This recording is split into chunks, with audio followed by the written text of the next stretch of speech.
قرآن مجید میں اللہ سبحانہ و تعالی نے شفاعت کی 2 اقسام بیان کی ہیں۔ سورۃ النساء میں اللہ رب العزت نے ارشاد فرمایا من یشفع شفاعۃ حسنۃ یکن لہ نصیب منہا ومن یشفع شفاعۃ سیئۃ یکن لہ کفل منہا۔ جو شخص کوئی نیک سفارش کرے تو اس کے لیے اس کے ثواب سے حصہ مقرر ہے، اور جو کوئی بری سفارش کرے اس کے لیے اس کے گناہ سے حصہ مقرر ہے۔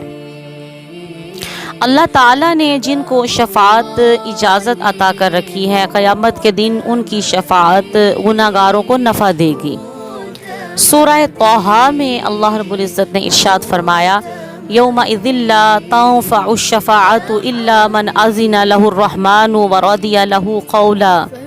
اس دن سفارش سود مند نہ ہوگی سوائے اس شخص کی سفارش کے جسے اللہ رحمان نے اذن اجازت دے رکھی ہے اور جس کی بات سے وہ راضی ہو گیا، جیسا کہ انبیاء، مرسلین، اولیاء، متقین، معصوم بچوں اور دوسرے کئی بندوں کا شفاعت کرنا ثابت ہے۔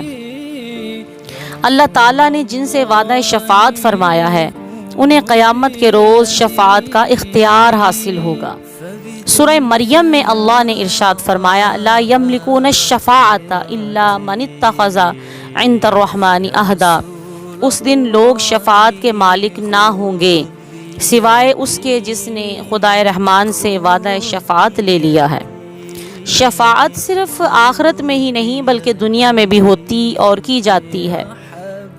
سورہ یوسف میں اللہ رب العزت نے ارشاد فرمایا قالوا یا ابنا استغفر لنا ذنوبنا انا كنا خاطئین۔ یہ حضرت یعقوب علیہ السلام کے بیٹوں نے اپنے باپ سے عرض کی تھی۔ اس کا ترجمہ یہ ہے کہ وہ بولے اے ہمارے باپ، ہمارے لیے اللہ سے ہمارے گناہوں کی مغفرت طلب کیجیے، بے شک ہم گناہ گار تھے۔ حضرت یعقوب علیہ السلام نے اپنے بیٹوں کے لیے دعا کی، اللہ تعالیٰ نے ان کی دعا قبول فرما کر ان کے بیٹوں کی خطا معاف فرما دی۔